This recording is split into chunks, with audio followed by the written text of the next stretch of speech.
Welcome to Access a Trader, the #1 community for those who are committed to taking control of their trading in order to achieve success, profitability, and longevity.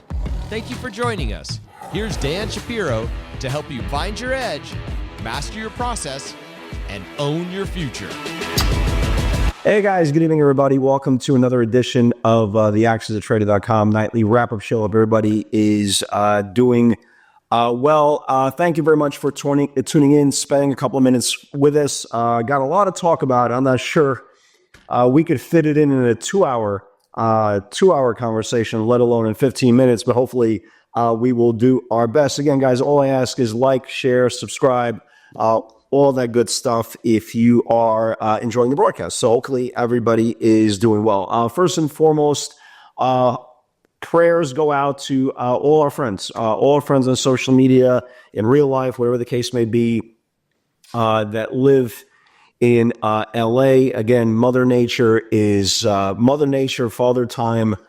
They are undefeated, and unfortunately, the fires are just absolutely overwhelming there. So if you live in the LA area, again, my heart and prayers go out to you and your family. Hopefully you guys are safe. Okay, that's one thing. So hopefully you guys are safe and keeping track of your loved ones. Again, at the end of the day, possessions come and go, but your loved ones are there forever by your side. So hopefully everybody is safe and sound.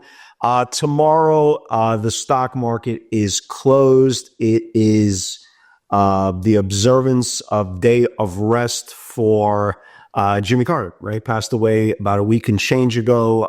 Market is closed to remember Jimmy Carter, 100 years old. All of us should be so lucky to live a great life like he did. So tomorrow we are off. So if you are trying to log into the morning, we're not going to be here, right? So that's that. So let's talk about it. Market is a mess, right? I think that's the best way of saying it. I don't care if you're trading for 15 minutes, 15 years, or 150 years. The market is an absolute mess. You have a lot of volume coming in. Yesterday was, I believe I read it like several different times, but I believe yesterday was the biggest volume single day in NASDAQ history.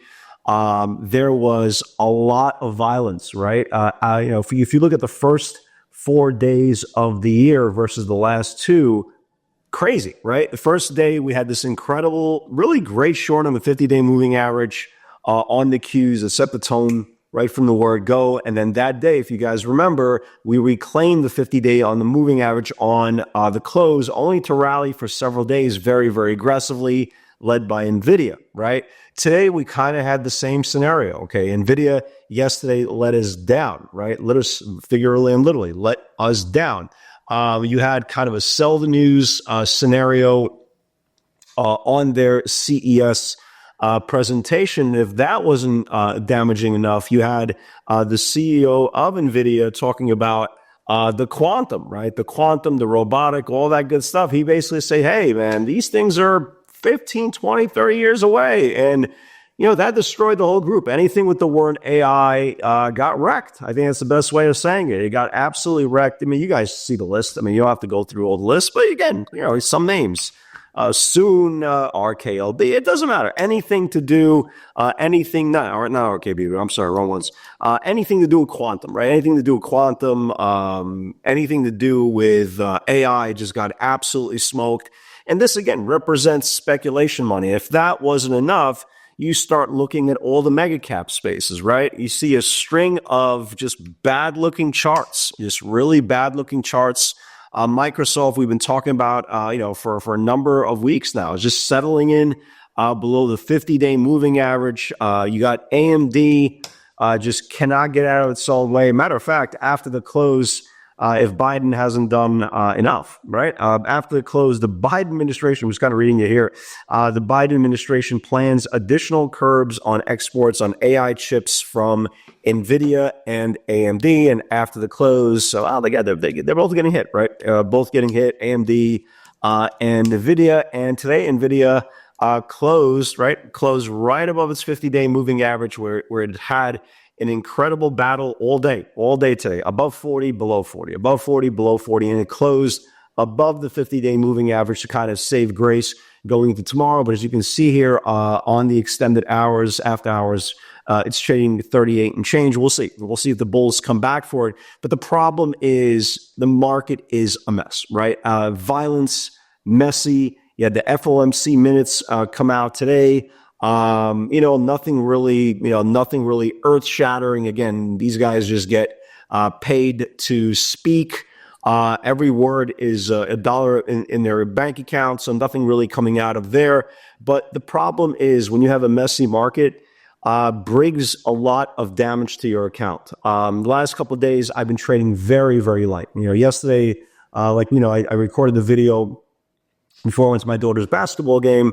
I literally took 3 trades. It was a nothing day, lost a little bit of money yesterday. Today, again, pretty much the same thing. The only difference is made some money today. I had a nice rejection on Tesla today on the top of the channel. This is my first trade of the day. Literally got a rejection. If you look at the 60-minute view, got a rejection at the top of the channel. At one point, went down like $7, $8. I think I did okay. I did okay on that. And then I shorted NVIDIA, going below the 50-day moving average. On the second time around, squeezed me back out $1. So whatever, it made some money. But again, it's irrelevant. Again, I say this all the time. It's not the days that you have positive trades that build your account. It's the days you make money. And when you have a very, very messy market like this, and you look at every single group, it's a problem, right? It's an absolute problem. So I will continue to stay pretty light, right? Pretty light until we get some sort of clarity. So let's talk about that clarity, right? So we had another stick save today, right? Another stick save. If you guys remember, the market had a stick save on the first day of the year, January the 2nd, when we lost the 50-day moving average at 509, went all the way down to 505. Again, I had a really good trade there. And then the next day, when we reclaimed back the 50-day moving average, we rallied. Same thing happened today, right? Same thing happened today. We lost the 512, and good job for all you guys that took it. We lost the 512 today, got down to like 510, and it reclaimed it back into the minutes, right? Into the minutes. So the question is, well, can the market have a repeat performance of the January 2nd reclaim when we reclaim back the 50-day moving average only to rally? Again, that's to be determined, right? That's to be determined. Obviously, you want to have a game plan tomorrow with both longs and shorts. But it's very, very uncomfortable. I don't care how long you've been trading. It's a very uncomfortable day. I watched, even when I was in the Tesla trade, and at one point, I thought I had a trade that's going to be like 20, I thought it was going to implode, right? At one point, I was up like $7, $8 on my Tesla rejection. And then the stock started exploding back up, right? It started exploding back up. So it's very uncomfortable. It's very hard to sit in a position going against you. Once you get cash flow, I always use break even as my stop. And that's exactly what happened. I used break even my stop. The stock came back $7, stopped me out on the balance, did okay with it, only to see, Tesla an hour and a half, 2 hours later, go down 10 from where I covered. So it's a very uncomfortable market. And when you get an uncomfortable market and you get a lot of violence and volatility, like I said in last night's video, I'm going to sit. I don't want to use the word sit on the sidelines because it's like a social media when people don't have a clue how to trade both sides of the market. I'm just going to be very picky, right? I'm just going to be very, very picky. And there's a lot of names that are very, very close to getting technical damage. So if the Qs eventually at some point, right, lose 512 on the close, I'm going to be short overnight. I'm going to be short with a lot of conviction. But until that happens, it's very, very tough. And if you look at a lot of charts today, where's your value going into tomorrow, right? When I went through a bunch of charts, you know what looked good, right? You know what looked good? The GLD, right? Gold. Are we talking about gold? What was the last time you heard me talk about gold? I cannot live in a world. I cannot trade in a world that the next day my value is gold. Right? What is that telling you? So we got an issue, right? We got an issue.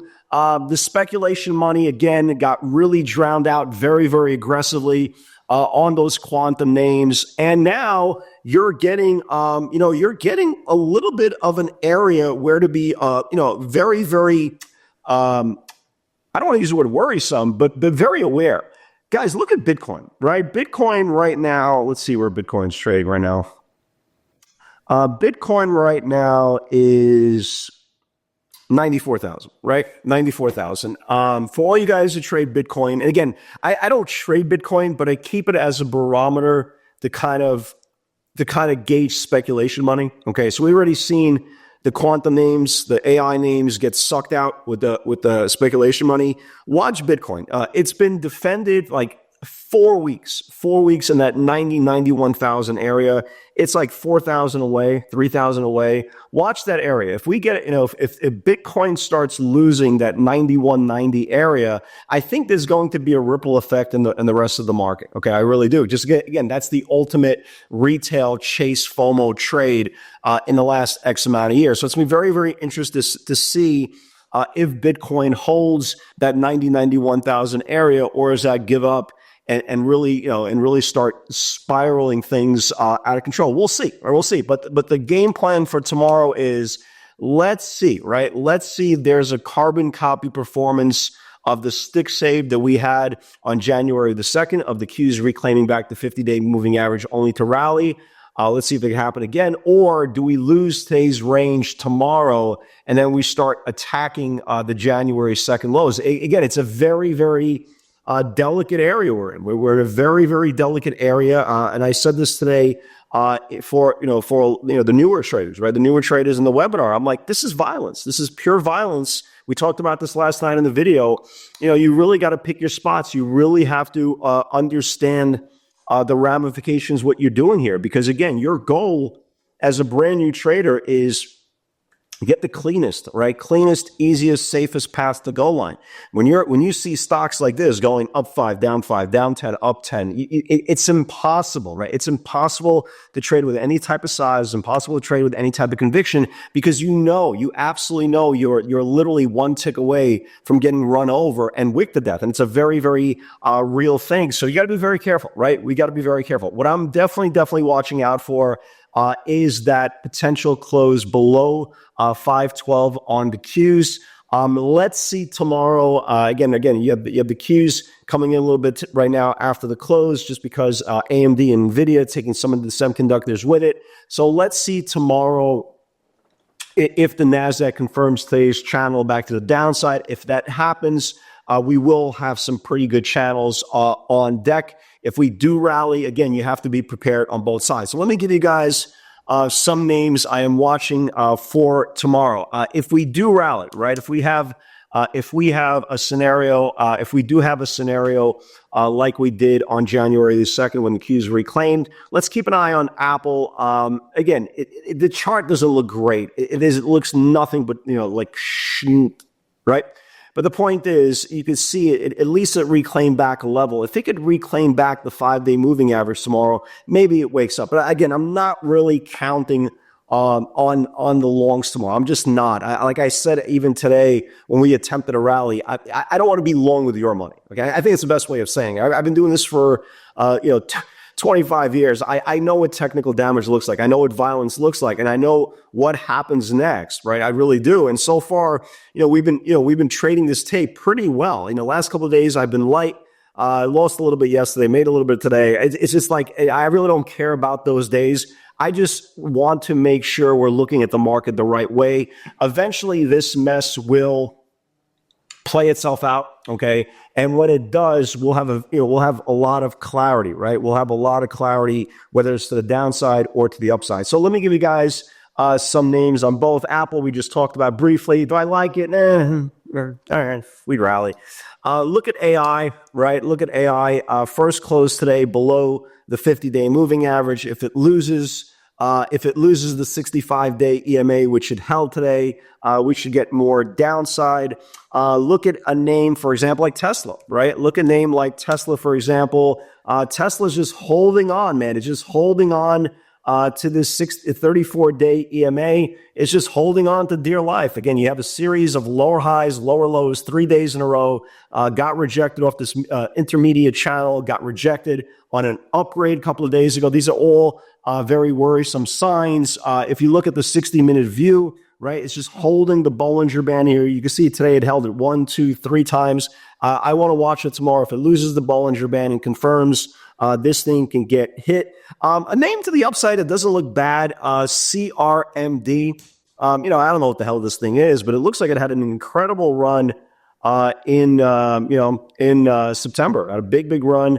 Yesterday, it reclaimed back the 50-day moving average. It's just kind of building. Keep an eye on this thing. This thing starts taking out today's channel tomorrow.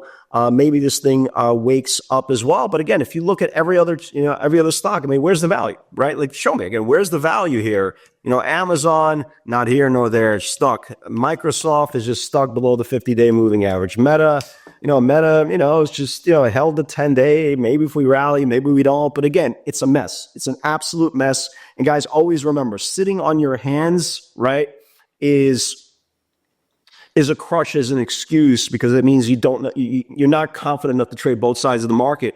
But patiently waiting for the downside market to actually confirm, that's a sign of maturity, right? That's not a sign of weakness. So again, it's a little bit of a waiting game. Sometimes in this business, you have to take one step back to kind of look at the big picture so you can take 10 steps forward. Guys, God bless everybody. Have a great night. Let's see what happens tomorrow. Nice and calm. You don't need to trade every single day, but when you do, trade with confidence. Guys, have a great night. God bless. I'll see you tomorrow.